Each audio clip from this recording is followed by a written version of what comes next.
Jadi kalah-kalah zamannya Plato dulu ya, belajar di bawah pohon. Nah ini belajar setelah nyangkul, belajar, wah dahsyat memang luar biasa ya.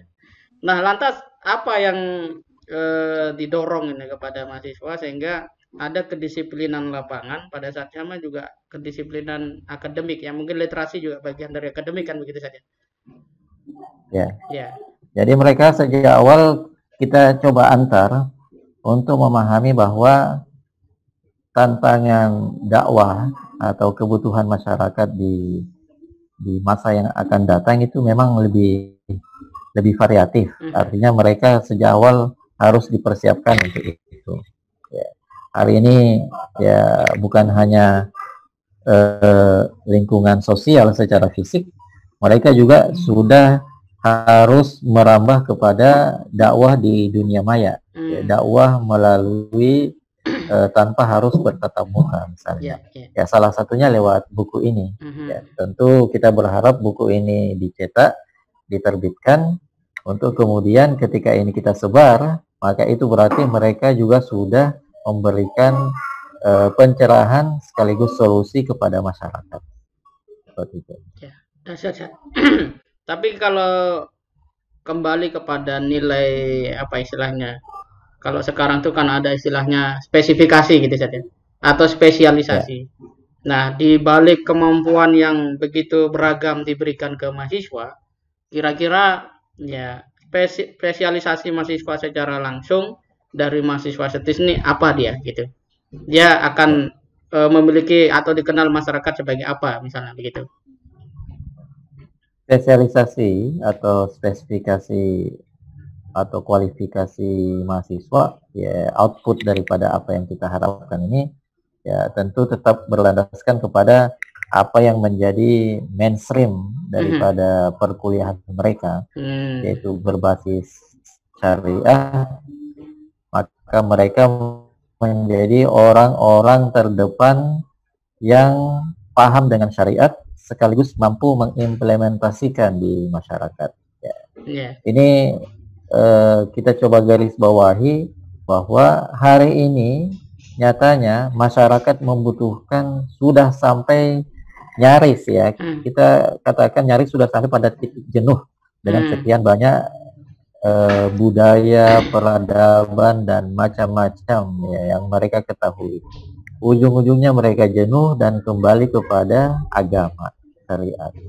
Di sini mereka butuh guidance, butuh siapa yang memandu mereka. Ya, bahasa ininya mereka akan kembali kepada komando para ulama. Ya, nah, inilah kita siapkan kader-kader muda yang mereka ya secara kualifikasi keilmuan itu memahami syariat, tetapi di saat yang sama dalam konteks kekinian mereka juga paham bagaimana mengimplementasikan nilai-nilai keagamaan itu. Ya, karena tentu butuh pendekatan yang berbeda.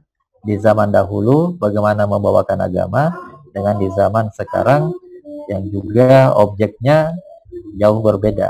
Ya, hari ini berdakwah dengan generasi milenial tentu beda. Ya, betul. Ya, menarik. Jadi kalau teman-teman masuk setis ini yang jelas ya hal-hal yang sifatnya di banyak orang khawatir itu tidak akan terjadi kalau kuliah di setis, apalagi sabar dan kemudian bisa sampai lulus dan bertugas dengan istiqomah. Oh, Masya Allah. Karena banyak hal tadi ya, satu sisi keilmuan ekonomi syariah, kemudian apa hukum keluarga itu adalah hal yang sangat dibutuhkan. Apalagi kalau bicara keluarga ini kan masa pandemi katanya angka perceraian meningkat ini. Ya, jadi ini tidak kemana-mana tapi perceraian di mana-mana. Ini luar biasa ini kan. Nah, mungkin bisa sedikit berikan catatan terkait dengan hukum keluarga ini. Seperti apa sebenarnya? Ya. Masa pandemi ini menjadi satu momentum ya. Kita anggap seperti itu menjadi satu momentum untuk menyadarkan masyarakat bahwa ternyata ya keluarga adalah segalanya. Ya. Keluarga adalah tempat yang paling utama. Bicara pendidikan, keluarga adalah tempat yang paling utama. Bicara ibadah, maka keluarga menjadi objek yang paling utama. Ya, bicara masa depan, keluarga adalah ya orang terdekat yang harus kita antar untuk masuk surga. bersama-sama tentu saja. Tapi kemudian realitasnya kita mendapati ya seperti yang tadi disebut, angka perceraian misalnya sangat tinggi. Ini kan ada sesuatu yang ya Hilang. ada something wrong. Ya, something wrong. Ada yang lost. Betul. Ya. Ada kesenjangan realitasnya bagaimana, tapi kemudian idealitasnya bagaimana. Nah, disinilah kita harap menjadi momentum dengan adanya pandemi yang berkepanjangan ini, kesadaran tentang ketahanan keluarga itu menjadi sesuatu yang sangat prinsip, dan bahkan bicara peradaban, keluarga adalah hal yang paling utama, hal yang paling pertama.